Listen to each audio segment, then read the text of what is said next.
Assalamualaikum warahmatullahi wabarakatuh.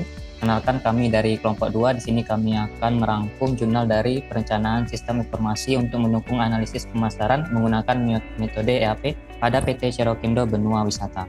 Nah, untuk anggota kelompok kami yang pertama ada saya sendiri, Regi Muhammad dengan NIM belakang 042, lalu ada Sufyan Abdullah Zidan Arzaki dengan NIM belakang 046, lalu ada Arafat Dia Ulhaq dengan NIM belakang 024. Yang pertama yaitu profil perusahaan dari PT Serokindo Benua Wisata. Perusahaan ini didirikan pada tahun 1994 dan bergerak di wisata alam seperti arung jeram, adventure, dan program pengembangan sumber daya manusia. Hingga saat ini, perusahaan memiliki 9 variasi produk yang dapat dinikmati pelanggannya dan terus dikembangkan produk inovatif lainnya. Untuk kondisi perusahaan ini, kondisi pasar yang sulit diprediksi mendorong perusahaan melakukan analisis pemasaran sebelum menentukan strategi ke depan untuk menciptakan produk yang inovatif. Tujuan yang ingin dicapai adalah sebagai berikut. Yang pertama itu ada mengevaluasi program dan produk saat ini. Yang kedua, memahami kebiasaan dan perilaku pelanggan dan melakukan prediksi pasar. Perencanaan strategis sistem informasi di PT Serokindo Benua Wisata menggunakan metode penelitian EAP atau Enterprise Architecture Planning. EAP sendiri merupakan salah satu pendekatan untuk membangun arsitektur sistem informasi yang terencana. Menurut Hapsawati, perlu dukungan data yang akurat, relevan, dan juga terpercaya untuk melakukan analisis pemasaran. Hal ini menjadikan metodologi EAP lebih tepat digunakan karena melakukan pendekatan data dependensi sebagai kriteria utama untuk menentukan prioritas aplikasi yang akan diimplementasikan. Tahapan analisa, kemudian pengumpulan data pada metode EAP dengan cara yang pertama wawancara, lalu observasi, dan juga yang terakhir studi literatur. Untuk sistem metode penelitian EAP ada 3 subtema besar, baik dari tinjauan perusahaan saat ini, tinjauan rencana perusahaan di masa depan, baik arsitektur data, arsitektur aplikasi, dan juga arsitektur teknologi, dan yang terakhir adalah rencana implementasi. Masuk pada inti kajian jurnal kali ini, analisis data pada pemodelan proses bisnis. Identifikasi proses bisnis pada PT Serokindo Benua Wisata dimulai dengan mendokumentasikan struktur organisasi dan membagi area fungsional dari penyusunan strategi pemasaran. Kemudian lanjut ke sistem dan teknologi saat ini.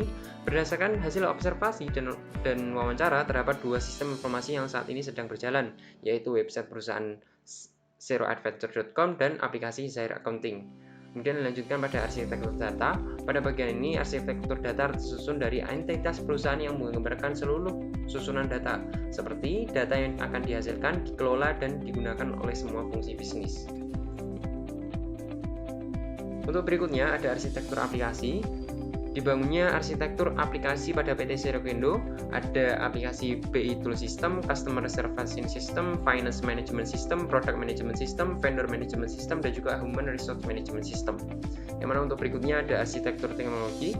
Arsitektur teknologi yang akan dibangun oleh PT Serokindo Benua Wisata untuk mendefinisikan jenis teknologi yang dibutuhkan dari arsitektur aplikasi, mulai dari perangkat keras, perangkat lunak, serta jaringan dan komunikasi. Dan yang terakhir ada rencana implementasi. Pada rencana implementasi bertujuan untuk mempersiapkan sebuah rencana guna diimplementasikan pada arsitektur yang telah dibangun, baik dari daftar prioritas aplikasi, estimasi sumber daya manusia, serta estimasi komponen biaya yang dibutuhkan selama proses implementasi berlangsung. Berdasarkan analisis dan pembangunan enterprise arsitektur dapat ditarik kesimpulan sebagai berikut.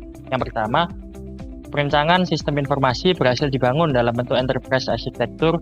Enterprise arsitektur terbagi menjadi arsitektur data, aplikasi, dan juga teknologi. Dan yang kedua adalah arsitektur teknologi menghasilkan prinsip teknologi, konseptual enterprise network, dan juga arsitektur bisnis yang dapat diterapkan untuk perusahaan untuk menyediakan lingkungan bagi aplikasi. Dan yang terakhir, penelitian ini menggunakan metode EAP terbatas pada proses perencanaan yang merupakan tahap awal pada metode Zerman. Rencana pengembangan penelitian ini ke depan yaitu melanjutkan ke tahap implementasi dengan metode yang memiliki korelasi dengan metode Sagment. Sekian presentasi dari kelompok kami. Terima kasih. Wassalamualaikum warahmatullahi wabarakatuh.